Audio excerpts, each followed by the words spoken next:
Channel के सभी दर्शकों को नमस्कार, प्रणाम, जय श्री कृष्णा। इससे पहले आपने 11वें भाव अर्थात आमदनी के भाव के बारे में सूत्र देखे होंगे। अगर आपने नहीं देखे हैं तो उन सूत्रों को समझ लीजिएगा, तभी आप इस वीडियो में इन सूत्रों को समझ पाएंगे। हालांकि जिन लोगों को ज्योतिष की नॉलेज है, जानकारी है, वो समझ भी सकेंगे। तो आइए हम इस एकादश भाव में देखते हैं, यानी आमदनी के भाव में देखते हैं कि कौन सी राशि किसके ऊपर क्या प्रभाव करेगी।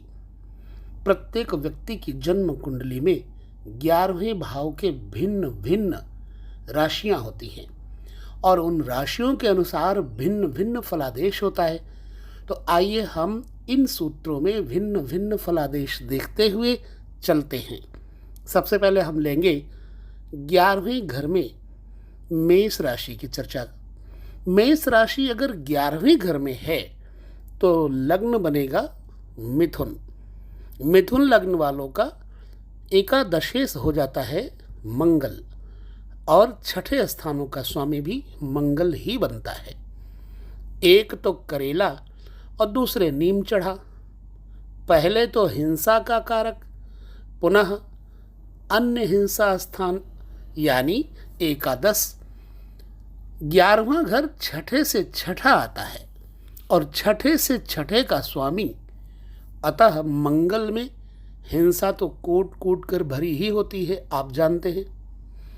यदि मिथुन लग्न में मंगल हो और दृष्टि आदि के द्वारा चंद्रमा अर्थात मन उसको भी प्रभावित कर रहा हो, तो स्पष्ट है कि वह व्यक्ति को हिंसात्मक बनाता है, लड़ाकू बनाता है। और यदि मंगल किसी भाव निर्दिष्ट अंग, भावेश तथा भाव कारक तीनों पर अपना प्रभाव डाल रहा हो, तो वह भाव अर्थात अंग जहां जहां मंगल की दृष्टि जाएगी, रोगग्रस्त, विशेषतया चोटग्रस्त, डॉक्टर द्वारा ऑपरेशन किया हुआ होगा और उस भाव संबंधित रोग से जीवन की हानि का भी खतरा रहेगा। अगर बुध 11वें घर में और मंगल 8वें घर में मकर में हो तो मनुष्य डाकू या लुटेरा होता है। कृपया मेरे दर्शक बुरा मत माने, क्योंकि ये एक योग है, सूत्र है, और यदि उस पर कोई शुभ ग्रह देख रहा हो तो संभवतः डाकू या लुटेरा तो नहीं बनेगा, लेकिन स्वभाव उसी तरह का होगा। बड़े भाई के स्थान यानी 11वां घर, 11वां भाव, इसमें मेष राशि पड़ जाने से बड़े भाई के शरीर का प्रत्येक अंग एक ही भाव तथा राशि से प्रदर्शित होगा। इसलिए इस कुंडली में यदि कोई भाव तथा उसका स्वामी दोनों पीड़ित हों तो बड़े भाई के उस अंग में कष्ट होगा, जिसको पीड़ित भाव की संख्या बताती है, जतलाती है। जैसे पहला भाव सिर, दूसरा भाव मुख, तीसरा श्वास की नली, चौथा फेफड़े इत्यादि। इसलिए अगर मंगल जिस जगह पर होगा उस जगह पर भाई को नुकसान तो करेगा ही करेगा। ये हो गई मेष राशि की बात। अब यहाँ हम लेते हैं वृष राशि यानी कर्क लग्न। जब कर्क लग्न होगा तो 11वें घर में वृष राशि आएगी। अब वृष राशि का जो स्वामी है कौन है? शुक्र है। चतुर्थ अर्थात केंद्र का स्वामी होने से अपनी नैसर्गिक शुभता खो देता है और एकादशेश होने से अशुभ हो जाता है शुक्र। अपनी भुक्ति तथा शनि की दशा अथवा अपनी दशा और शनि की भुक्ति में रोग और धन की कमी द्वारा मनुष्य को विशेष प्रकार से कष्टदायक बनेगा। ठीक है। हाँ, शुक्र अगर बलवान है तो वाहन की प्राप्ति होगी।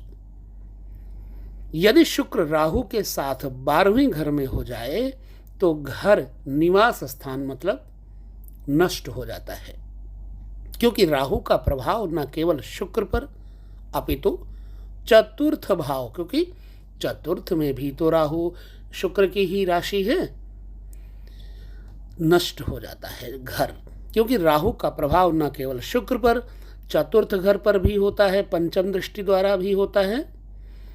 ऐसा व्यक्ति घर का त्याग करता है अथवा जन्म स्थान से दूर चला जाता है, दूर रहता है, और ऐसा व्यक्ति विशेष प्रकार से स्त्री लोलुप होता है, कामातुर होता है। इस कारण से भी उसको कई कठिनाइयों का सामना करना पड़ेगा। 11वें भाव में वृष राशि का ये फलादेश आपको अनुभव कैसा दे रहा है, हमें जरूर बताएं। अच्छा, तो अब सिंह राशि वालों के लिए, जिनका लग्न सिंह है, उनका 11वें घर में मिथुन राशि बनेगी। मिथुन एकादश में होने पर बुध एकादश तथा द्वितीय भावों का स्वामी बन जाता है, क्योंकि दोनों भाव धनदायक हैं। अतः बुध यदि बलवान हो तो बहुत धन देगा, क्योंकि द्वितीयेश भी है। दोनों भाव धनदायक हैं, इसलिए बुध अगर बलवान होगा तो बहुत संपत्ति प्रदायक होगा। बुध जिस भावेश के साथ बैठेगा, जिस भावेश के साथ, उस संबंधी को भी धनी बना देगा। जैसे अगर बुध माँ के घर में बन जाए, बैठ जाए, भाई के घर में बैठ जाए, पुत्र के घर में बैठ जाए, पत्नी के घर में बैठ जाए, तो बुध उसको भी धनदायक बनेगा, धनी बना देगा। अगर सूर्य बुध इकट्ठे हों और गुरु की उन पर दृष्टि हो तो मनुष्य साहसी, वीर और जनमान्य, यानी कि जनता से प्रतिष्ठित व्यक्ति, ब्याज आदि से धन की प्राप्ति होती है। बुध यदि निर्बल हो तो बड़े भाई अथवा बहन द्वारा उसके धन का नाश होता है, यानी इस व्यक्ति का धन बड़ी बहन या भाई नष्ट कर देते हैं। राहु या केतु अगर एकादश अथवा द्वितीय में स्थित हो और बुध भाग्य अथवा पंचम भाव में शुभ युक्त शुभ दृष्ट हो तो अपनी भुक्ति में अकस्मात लॉटरी आदि से धन देंगे, कहीं से भी पैसा अचानक आएगा। एकादश भाव तथा बुध दोनों पर अगर मंगल आदि क्रूर ग्रहों की दृष्टि है तो क्या फल होगा? ऐसी अवस्था में माता की अचानक मृत्यु हो जाने का भय रहता है, क्योंकि एकादश भाव माता के लिए आयु भाव है, क्योंकि अष्टम भाव बन जाएगा, चतुर्थ का अष्टम बन जाएगा। ठीक है, मिथुन राशि 11वें घर में होने पर यह फलादेश आपके लिए अनुभव में कैसा है, हमें जरूर बताएं। आप जिन लोगों की कन्या राशि है, कन्या लग्न है, तो उनकी एकादशवीं राशि आ जाएगी कर्क। कर्क राशि का स्वामी चंद्रमा है। चंद्रमा सिर्फ एक राशि का स्वामी है। एकादश में हो तो चंद्रमा का बल एकादशेश होना बताता है। ऐसे मनुष्य को बहुत धन की प्राप्ति होगी। व्यक्ति की कई बड़ी बहनें होंगी, क्योंकि चंद्रमा स्त्री प्रधान ग्रह है। एकादश स्थान बड़े बहन भाइयों का है इसलिए, और चंद्रमा स्त्री ग्रह है। चंद्रमा का एकादशेश होना ये भी बताता है कि मनुष्य महत्वाकांक्षी, बड़ी बड़ी आकांक्षाओं से युक्त रहेगा। हाँ, चंद्रमा बलवान अवश्य होना चाहिए इस अवस्था में। अगर निर्बल चंद्रमा है तो बड़ी बहनों का नाश भी करता है, बड़ी बहनों को दुख देता है, बड़ी बहनें दुखी होती हैं, और माँ के सुख को भी कम करता है, क्योंकि चंद्रमा माँ की आयु स्थान पर अष्टम हो जाएंगे। एकादश भाव माता के भाव चतुर्थ से अष्टम होता है, ये मैं पहले भी कह चुका हूं। चलिए, अगर यहां पर सिंह राशि आ जाए, यानी तुला लग्न वालों की सिंह राशि आएगी। अब तुला लग्न वालों के लिए सिंह का स्वामी बनेगा सूर्य, एकादशी सूर्य बनेगा। अब सूर्य ही धनदायक होगा इस व्यक्ति के लिए। सूर्य अगर बलवान है तो राज दरबार से, स्टेट गवर्नमेंट से धन आमदनी इत्यादि की प्राप्ति करवाएगा। बड़ा भाई उन्नत जीवन पाएगा, क्योंकि बड़े भाई का घर भी है 11वां। इसलिए उन्नतशील जीवन बड़े भाई का होगा, धनवान होगा और माँ दीर्घजीवी होगी। यदि सूर्य निर्बल या पाप युक्त या पाप ग्रह से दृष्ट हो और गुरु भी ऐसा ही हो तो बड़े भाई कम होते हैं और पत्नी के पेट में दर्द रहा करेगा, क्योंकि पत्नी के घर से 5वां भाव पड़ता है छठा, यानी कि छठा भाव पड़ता है 5वां, एकादश स्थान। सप्तम स्थान पत्नी का घर होता है और सप्तम से ठीक 5वां घर 11वां घर होगा। इसलिए पत्नी का स्वास्थ्य पेट को लेकर के खराब रहेगा। अब यहां यदि तुला राशि आ जाती है 11वें घर में तो शुक्र बन जाएगा एकादशेश और षष्ठेश, और दोनों क्षति के स्थान हैं। इसलिए शुक्र नैसर्गिक शुभ ग्रह होता हुआ भी अपने योग तथा दृष्टि द्वारा भावों की हानि करता है। जब ये मंगल के साथ मिलकर प्रभाव डाले तो और भी अनिष्टकारी हिंसात्मक हो जाता है। मैं कई बार कह चुका हूं कि छठे घर से छठा पड़ता है एकादश स्थान, इसलिए यह शुक्र अच्छा फल यहां नहीं देगा जिन लोगों की धनु लग्न है। अब जिसकी एकादश स्थान पर राशि बन जाए वृश्चिक राशि हो जाने पर मंगल चतुर्थेश होने से नैसर्गिक पापी नहीं रहता, परंतु वह एकादशेश होकर पुनः अशुभ हो जाता है। मंगल अपनी भुक्ति में अशुभ फल करेगा, यानी धन की कमी करेगा, धन थोड़ा देगा। अगर बहुत बलवान हो तो भूमि का सुख देता है।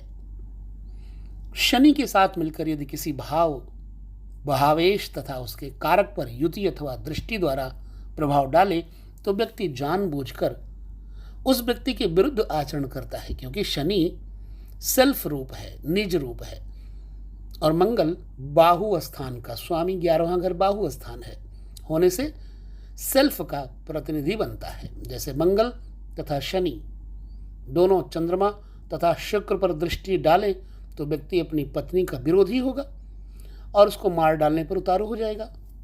कहने का भाव एग्जाम्पल इसीलिए दिया मैंने कि आप समझ पाए।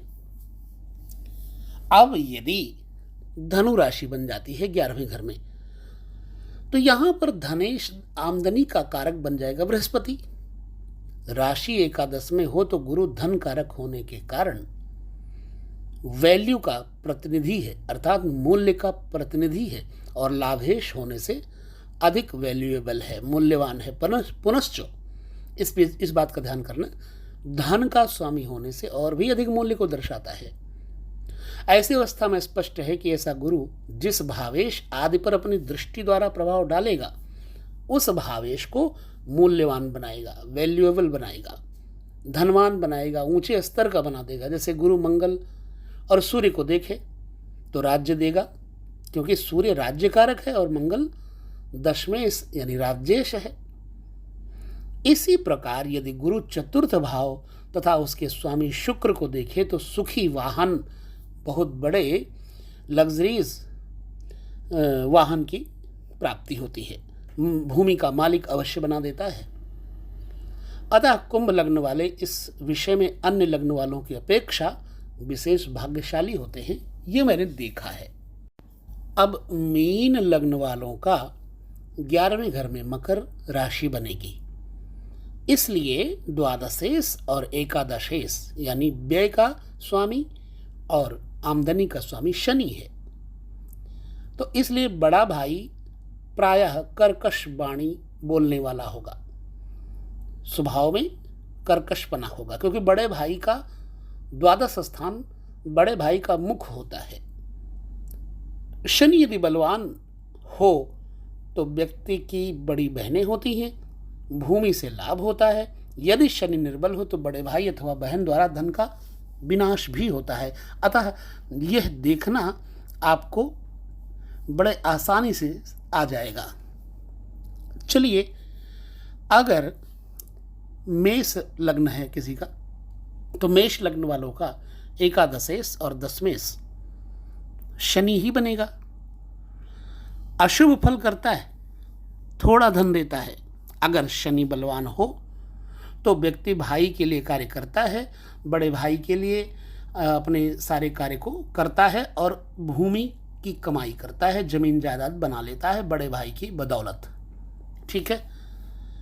यदि मीन राशि 11वें घर में आ जाए, अर्थात वृष लग्न वालों का मीन राशि बनेगी। एकादश में अगर है गुरु और एकादश तथा अष्टम भाव का स्वामी यहाँ बन जाता है बृहस्पति, यदि एकादश भाव तथा गुरु पर मंगल और शनि आदि की दृष्टि हो तो बड़ा भाई होता ही नहीं है। गुरु यदि बलवान हो तो अन्वेषण व आविष्कार का कारक बनता है और बड़े भाइयों से सुख प्राप्त करता है और ऐसा व्यक्ति शुभ कार्यों में प्रवृत्त होता है। अर्थात जब बृहस्पति की कंडीशन अच्छी होगी, कोई बुरे ग्रह नहीं देखते होंगे, तब इसके लिए एकादशेष वृष लग्न वाले के लिए बढ़िया हो जाएगा। तो ये रहा 11वें घर यानी आमदनी के घर के ऊपर विचार। आपको कैसा लगा हमें जरूर बताएं। अगले वीडियो में हम द्वादशेष पर चर्चा करेंगे। द्वादश भाव विशेष खर्च का यानी व्यय का स्थान है। उस बात को, उस वीडियो को देखना जरूर भूलना मत, क्योंकि ये सूत्रात्मक चर्चा है। और जिन लोगों को वीडियो अच्छी लगती है वो वीडियो सेव करके अपने पास रख लें, ताकि आपको बार बार इन सूत्रों को समझने में कोई परेशानी ना हो। लेते हैं विदा, पुनः मिलेंगे, 12वें घर के ऊपर चर्चा करेंगे। तब तक नमस्कार, जय श्री कृष्णा, सभी को प्रणाम।